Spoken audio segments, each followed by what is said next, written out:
zeggen, want eerlijk, dat zien we hier tegen de kijker. Normaal gesproken komen we altijd echt spontaan op de plekken waar we ons verhalen optekenen. Vandaag is het semi-spontaan, want we vinden deze plek eigenlijk te bijzonder om zomaar weer weg te gaan.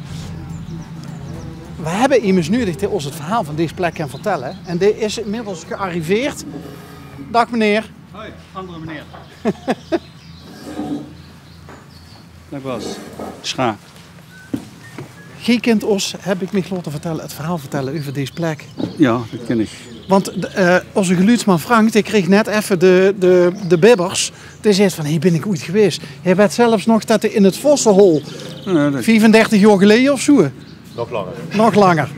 Maar om daarmee te beginnen, die herkenning ervaart ze door de ganse provincie. Omdat hij in 1938 is hij gestart met een voorziening voor de jonge wacht. Dat waren de voorlopers van Jong Nederland. En Jong Nederland kent ze misschien Ja, wel, zeker. En in de oorlogsperiode heeft hij het verzet gezeten, cultureel verzet. Dit jaar werd dat 74 jaar, denk ik, vindt die plaats op eind september. Het cultureel verzet, zo in Limburg, ja, de cultuurkamer was er vroeger in de oorlog. Ja. Door de Duitsers ingesteld.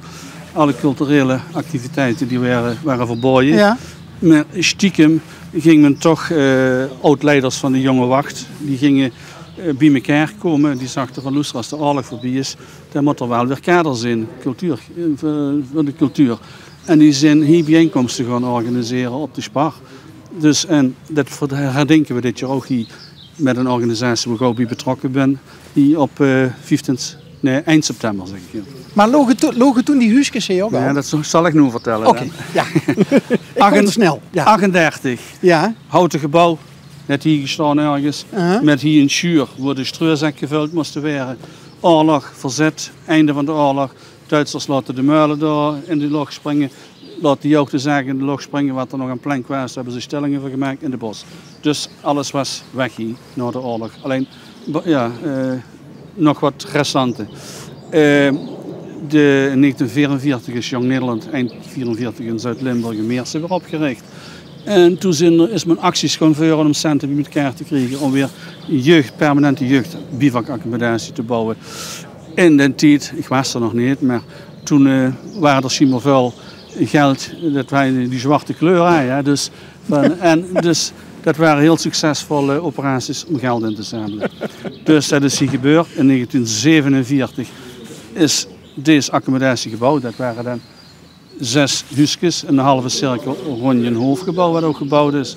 Naar de rand is die kapel nog gebouwd. Want in vroeger de groepen die hadden in de geestelijke adviseur bezig. Als die op kamp gingen, moest de kapel nog de bestuur met. Dus binnen was een kapelke en later buiten kapel. Daar werden iedere dag door de messen opgedragen. Tegenwoordig is dat symbolisch, vooral. Ja, dat is toch nog een groep Jood Herlen. Die komt binnen ieder jaar. En die zijn daar verbonden aan de kerk, de kerk in Herlen. De Pancratius wil ik zeggen. Oké. En die gebruiken die nog. Hè. Dus die doen er nog de messen op. En vervolgens zijn er nog wat andere gebouwen verrezen. Douchegebouwen, toiletgebouw, overkapping. En vanaf 1947 werd die permanent nog gebruikt voor de jeugd. En in het begin was het alleen Jong Nederland. Hè. Dus, maar in de 60er jaren, toen is dat verruimd. Nou, ook naar, de scouting was er ook al. Maar naar sportverenigingen, muziekverenigingen.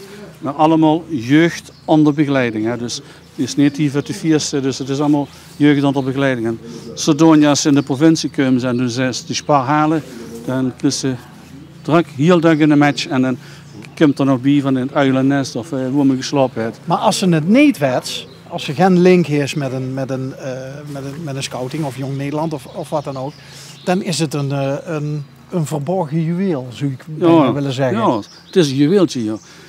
Kijk, vroeger was dat die gehuurde grond van de gemeente. Nou, er een klein gedeelte was erfpachovereenkomst met de gemeente, maar uiteindelijk ligt die complex met bungalow, bos, huisjes, sportveld van 8 hectare, wat eigendom is. Oh, dat is waar de Max Verstappen nou het gras aan het mee is. Ja.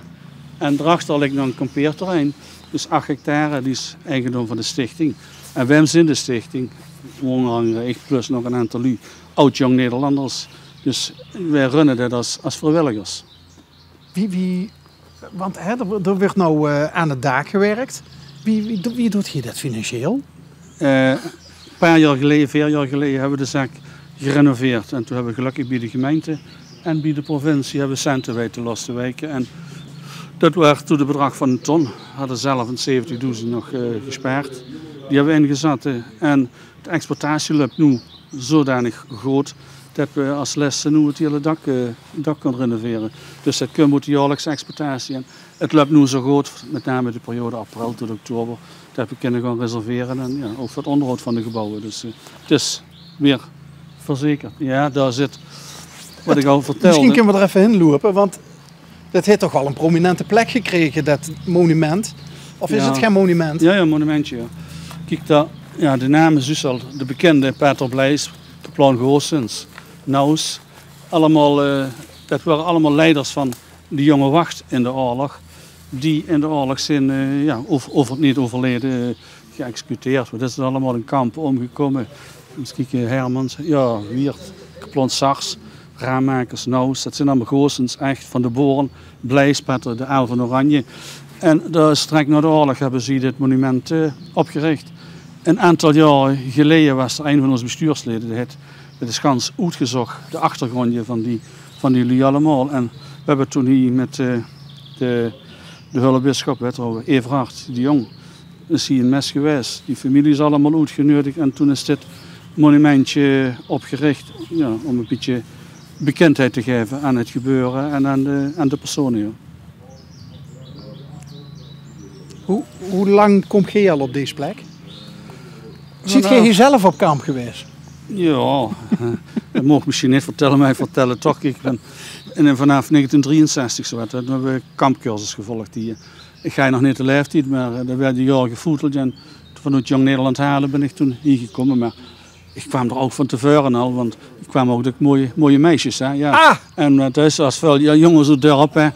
Dus wij struinen hier ook in de bossen rond het complex. En vandaag dan was ze de fijne jonge leiding van, of ja, jeugd van Jong Nederland. En, dus we komen er al vanaf begin van de 60er jaren. Ja. En wat duidt de plek altijd nog wat met, toch? Ja, nu natuurlijk. Probeer dat eens onder woord te brengen. Ja, het is omdat ze er intensief met het hele gebeuren bezig is. Het geeft toch energie als je hier komt. En dus daar de kinderen spelen, plezier hebben. Dus ja, en het is ja, qua natuur en rust en alles die je zo'n vakantie kunnen houden. Hè. Dus ik kom er zelf bijna dagelijks. Hè, maar dus, het is een uniek plekje. Ja. En de namen, werd die bedacht? Vossenhol, Ik denk Duiventeel. een van ons oud-gedienden, de inmiddels overleden Jos Hoene. En ja, dat was een hele creatieve man. Hij had ook hier dat Spreeuwenes bedacht en allemaal dit soort namen. Die had hij zelf ook allemaal uitgebeiteld.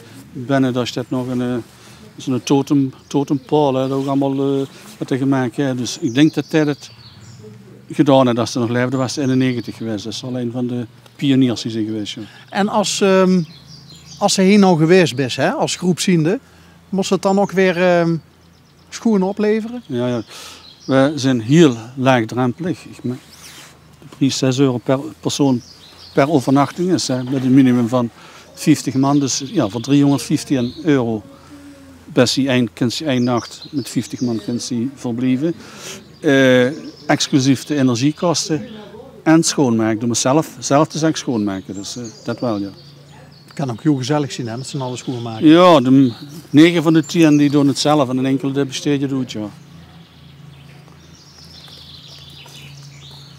Hoeveel mensen telt de stichting? 7 of 8. Immers uit Horst, Helde, Start, Geleen, Halen. Oh, dus die komen Born. ook nog goed uit allerlei contraien. Ja, komen die. ik zeg al, we hebben Zien dat mensen die ooit eens heen geweest zien en... ook en de 7 van de 8 wel. En die hebben allemaal een Jong Nederland verleden. Hè. Dus ik ben zelf ook 24 jaar actief geweest hier bij Jong Nederland Halen. En zodoende heb ze een relatie met de spar. En de naam, ik zie er doorheen stoom. En een hele grote. Is dat de Spar? Nee, dat zijn... Of is dat een begrip geweest de altijd? Spar, hè? Ja, want die sparren zijn eigenlijk die angelbuim was er een typkesuus. Dit zijn dennen. Oh, Ja, met het had ooit foto's, zoals hij had het gans vol dennen gestaan. Hè. Dat was een hele dichte bos. Maar een jaar of, wat is het alweer, 20, 24 jaar geleden is die spar gestart met omvorming. Dus dat is heel veel dennen zijn er weggehaald. En loofhout is er gekomen. Vorig jaar is er een enorme storm geweest. Dus een grote ravage waren het hier toen. ja, wie zag het er toen uit? Ja, een ravage. Gelukkig niet alleen naar hier hing in de bouw van dit gebouw. En daarachter waren de zwaarbuimen die waren gelukkig langs de gebouwen gevallen. Ja. Het was één grote ravage. Ja. Maar dan komen er uit allerlei hoeken en gaten mensen opdagen om te komen helpen?